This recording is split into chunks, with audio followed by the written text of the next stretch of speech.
And welcome back. With me right now is Joe Milligan, and he is with Beginnings Treatment Centers. Nice to have you here, sir. Welcome, and we're going to find out all about the services that you offer. And I have to say, we were having a fun conversation talking about the movie Broadcast News before we came back. Maybe we'll show that to you one day, one of our Monday or Friday movies. One of my favorite movies. Yeah, that was a very good movie, yeah. Well, welcome, and first give me an overview of the Beginnings Treatment Centers and how it relates to here. Beginnings Treatment Centers is a comprehensive dual diagnosis addiction treatment center. We have facilities around Orange County, and we provide all levels of care from detox through outpatient services. We deal mostly with opiates. Okay. Not because we wanted to, but because that's what's been coming through our doors for many years. And we've gotten very good at it. But we deal with all types of addictions, many co-occurring disorders. We can deal with most of the comorbidities that come with addiction. We have a team of psychologists and psychotherapists who are our primary treatment team. One of the highest ratios I've ever seen in the treatment business of degreed professionals and licensed professionals in the mental health industry. And we do a very good job at that. Okay, so you know, you mentioned opiates, and I would think that, you know, unfortunately within this community, that could be something a lot of folks might be dealing with, right? The opiate epidemic today is multi-generational. It's a complex issue, it really is. The reason people get on opiates, there's a million of them. I mean, you know, some people just want to try them. But so many people have come to opiates because of pain. Right. And you know, opiates are just really not great for long-term pain relief. They have a number of paradoxical effects over a period of time. I mean, the bottom line is that if you're taking opiates for a very long time, you build a tolerance. And if you keep building the tolerance, you have to keep taking more to get the same level of pain relief. Right.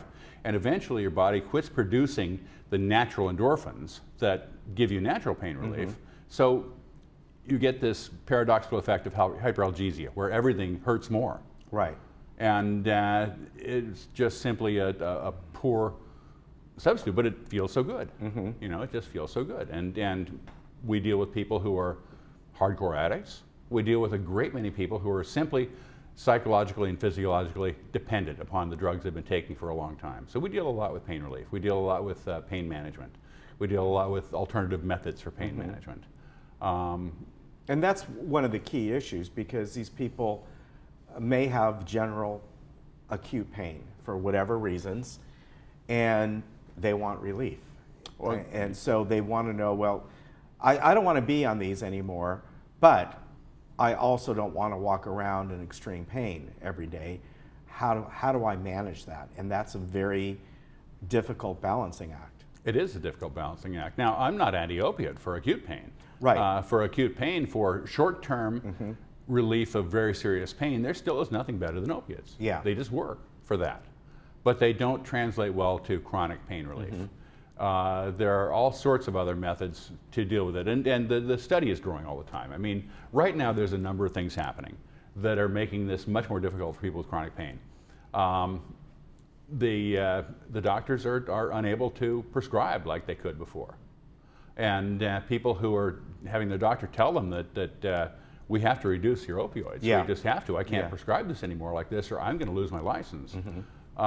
They're turning to other methods. Now, they can turn to other methods that we use, that a lot of people are using, and find other ways to deal with the pain. Sure. Or they can turn to their neighborhood dealer who can get them drugs. Yeah. I mean, the fact is, this opiate epidemic is hitting everybody from grandkids to grandparents across the board.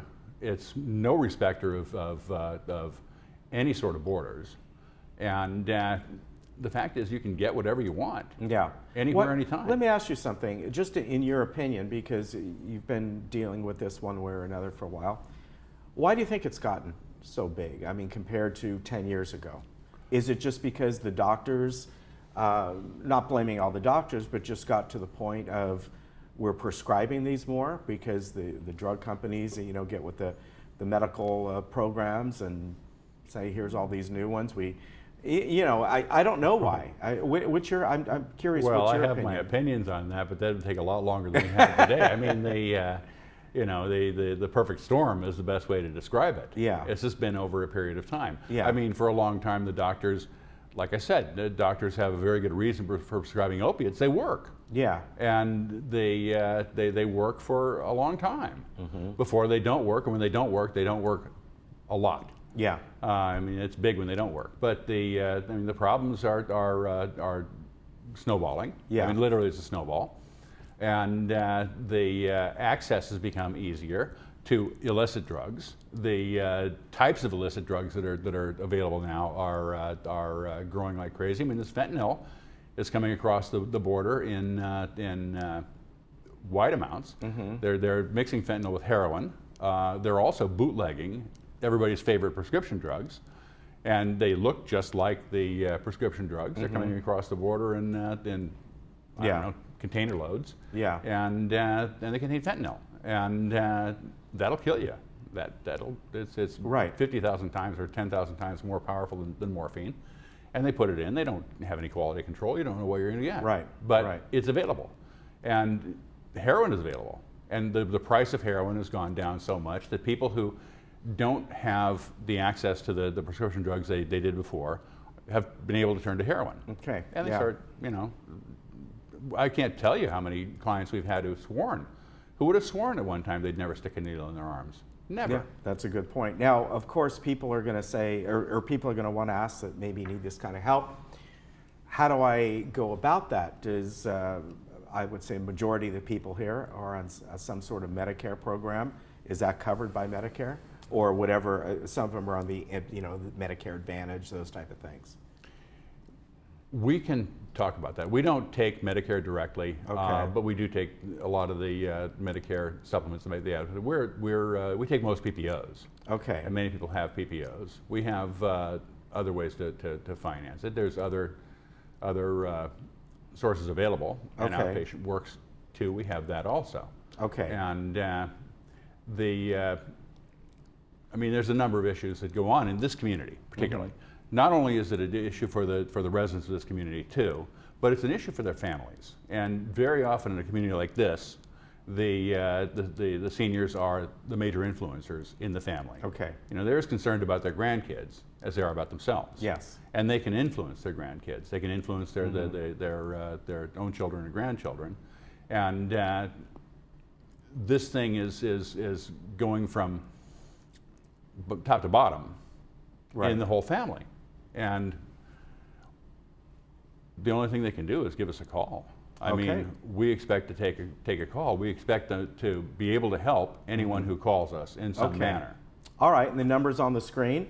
So if you'd like more information about that, maybe it's for you, maybe there's a family member, you know, that could possibly use some help, give that a call and see what they can do for you.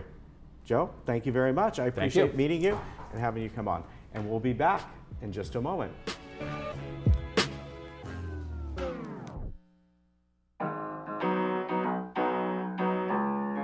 And see what they can do for you.